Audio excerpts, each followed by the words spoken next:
Hello everybody, John Craig here with Performance Plus Tennis. Welcome to today's video. And I've had the privilege over 40 years of working with thousands of players, both in person and online. And as a result, I've been able to easily identify the 5 main reasons why most recreational players struggle with their serve and don't reach their serving potential. So I'm going to review those with you today and also give you some solutions for how to overcome these issues and improve your serving performance. So the first and most common problem with the recreational level for serving is getting the proper grip. And because the continental grip is really not intuitive. And for those of you who don't know, the continental grip is really also called the hammer grip because you're going to hold the racket like a hammer, where your hand is literally on top of the handle. And it creates a straight line between the shoulder and the tip of the racket. But it's not intuitive, because when we first start playing tennis, we feel as though the best way to hit the serve is to keep the strings facing the target and the ball for a long period of time inside the serve. So we have more of this pushing action out here like this. And the limitation there is you really can't produce a lot of racket head speed, and you really can't spin the ball, which we'll talk about later, but you need to have that in your serve. So when you get the continental grip, you can actually activate a full range of motion, and you can also use that motion to produce ball speed and spin, which are both very important ingredients for a high-performing serve. So you've got to get into the continental grip. But again, it's not intuitive, because when you have a continental grip, the racket face only matches up to the ball right on contact. As it's coming up, it turns in and then it's gone again. And that's a difficult concept to understand, because the racket face is only facing the ball and the target for a fraction of a second in the serve. So it is a very difficult skill to get. And for most recreational players, when we first start, if we're in a continental grip, you'd end up over slicing the ball and it would be way off the target, and you would think this isn't going to work. But if you do a little more practice and get the right information, the continental grip starts to make a lot of sense, and you'll soon realize how important it is to really optimize your serve performance. Continental grip, again, really think about holding the racket in your non-dominant hand in a vertical position, and then putting your playing hand on top. So my index finger knuckle and my heel pad is on bevel number 2. And that puts the racket comfortably in a vertical position, and it makes it easy to feel like the racket's going to attack the ball on edge. And this is just a very, very important skill to get. So one of the things you can do too, just to practice this, is just have this grip and just turn it over and just practice the idea of bouncing the ball. So you just turn it over and bounce the ball. A little more advanced version of that is to put the ball on the court, and I'm going to go down and I'm going to have the racket approach the ball on edge, but then when I get close to the ball, I'm going to just turn it and I'm going to touch it and bring it up. And those are 2 movements or actions that'll help the pronation, which we'll talk about, get the racket to go from edge to the ball. And that's a skill that you really need to develop that's going to allow the racket head to accelerate. So you make sure that you're working on the grip. Super, super important if you want to have a really good serve, that you get yourself into the continental grip. The next big mistake I see so common is ball placement. And it's not always because we don't understand where the ball should be placed, but we get in the habit of placing balls that we shouldn't play.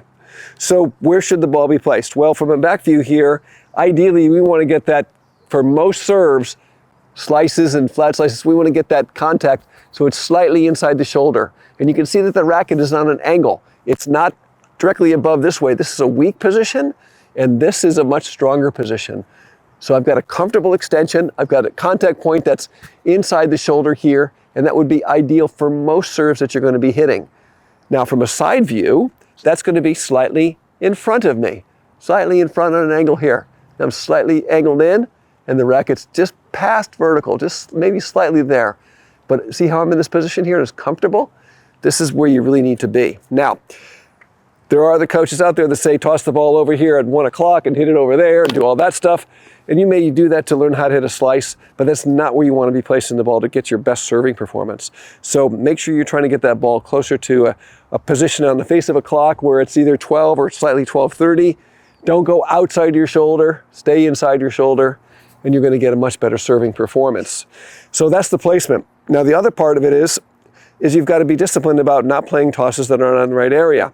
So you know where the right area is. Now you've got to identify whether the ball is playable or not. And that ball, for me, I love to use my left hand as a marker for ball placement accuracy. I get that up there and I stretch it, and it's the only thing up here in the sky that I can use as a point of reference for ball toss accuracy. So when you're first working on it, try to get that ball to come right back into your hand. And you can use that as your reference point for an accurate placement. If the ball's beyond the hand, you know simply right away that it's not playable. And those two concepts are going to help you improve your tossing performance right away. The next big issue that I see so often is players that just don't understand how to get into a trophy position or a balance position that creates power and stability. So this is really, really important. I see so many players that are on their back foot, they're serving off the back foot. And there's a lot of information out there that gives you the impression that you should be on the back foot. We've got this, reach back and pick a ball up and shot put it and all this stuff. That is not at all what we see good servers do, by the way. And so what do you see good servers do? Well, you see that really when they get into a balanced position, they're fairly neutral. The weight is generally going to be equal on both legs. There's a good load in both legs, and we've got a nice stable alignment here. So when you get in this position, you feel balanced and stable, and you feel like you've stored energy that you can then use to propel yourself up to the ball. Now, you don't need to have a deep knee bend. A lot of professionals get way down and then they come pushing way up. You just need to get a little pressure in the court with a little flex in your legs that you can then use just to push yourself up to create forward and upward energy. So important that you get into a good balanced trophy position. So the best thing to do is to practice this with the ball placement. Just simply place the ball up and feel like you get into a good stable position that you could literally stay here. I could literally comfortably hang out here for a couple of minutes. It wouldn't bother me at all. I'm very stable. I'm very neutral. I'm in alignment. Avoid, being on the back foot or having your hip this way. Avoid excessive hip forward this way. Just feel as though you're neutral and aligned, because we want to be in a position that allows us to create power, but we also want to be in a position that doesn't provoke injuries. So we want to really feel like we're in a proper alignment. Now, from a back view, my back heel is going to be up in the air because I'm loading into that back leg, and you can see that I've got a little more flex in the right leg than the left leg. And every pro is in this position, whether they're a pinpoint server or they're a platform server, that back heel is going to be in the air. Oftentimes the front heel is in the air as well, but it's far more important that you load into the ball of the foot on the right leg and have this nice flex here so that you can really push up from the back leg. But what we don't want to be doing is be sitting on the back leg with the heel down and be serving from here. This is not a balance that you can create power and have control over. So we've really got to make sure we get into this good, balanced, professional, neutral position. The next mistake I see very commonly is the lack of a natural and full, comfortable swing pattern in motion. So most tennis players that are struggling with their serves compromise the motion. And by that, what I mean is that we have tension and we have a very limited racket drop, so we have very little range to the ball. And we just really don't have a natural motion. And what's amazing to me is that oftentimes what I'll do is I'll say, put your racket down and I'll throw you a ball, show me your throw. And almost every single time, my students will just throw a ball naturally. My online students send in videos all the time showing me their throwing motion, and their motions generally look pretty good. But the problem is they don't insert that motion into the serve.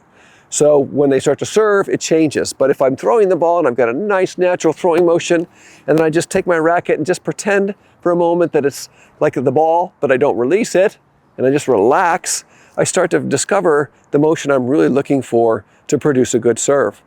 Now, there's a lot of reasons why we don't do that. Some of it at times is tension. Other times is we have this, we don't trust a full range of motion. So we think if we take a full range of motion, we won't time the ball.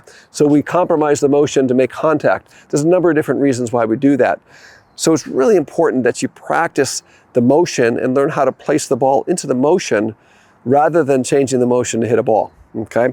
So the more you practice and get the right motion going, the more fluid you're going to be, the more of a comfortable racket drop you're going to get. And what I recommend you do, you could practice this in front of a mirror, which is ideal because it gives you immediate feedback, or you can film yourself.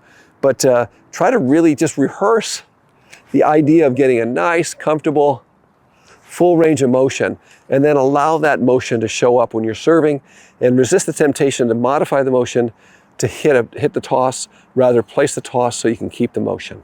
So the last piece really is allowing all these things just to come together. What we don't want to do is try to make a swing or try to overswing and hit the ball hard.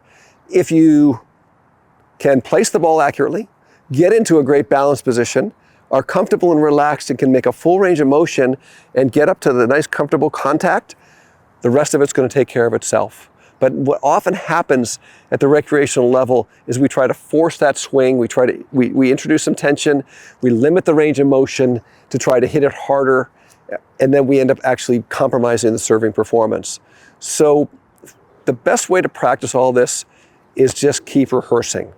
Rehearse the beginning. Make sure that you're comfortable, you've got your continental grip. Make sure that you're comfortable in your setup and you're relaxed. Make sure that you place the ball with accuracy back to the left hand. Make sure that this stays nice and comfortable and relaxed.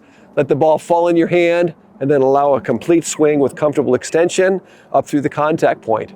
And the contact point will fall into place if the ball is in the right area. So all of these things will begin to fall into place. But at the end, when you go to play it, try not to force it. Just think of yourself as throwing the racket up to the ball. Just like when you practice throwing the ball, it's literally the same motion and feeling. A little bit different because you're throwing upwards rather than forwards, but the motion and the feel and the tempo should feel almost identical. And that will get you serving very comfortably and very easily. Thanks so much for watching today's lesson, and I hope that some of these ideas and concepts help you understand the areas you need to work on to improve your serve performance. Please give us a like, leave your comments down below, subscribe to the channel if you've not done so already. And if you're looking to dive deeper into improving your serve performance, click on the link in the description down below, Serve Foundation course. And that is my world-renowned Serve Foundation course that has helped thousands of tennis players like you improve their serve performance. Thanks again for watching today's video. Stay tuned, we've got a lot more coming here at Performance Plus Tennis, and we'll see you in the next lesson.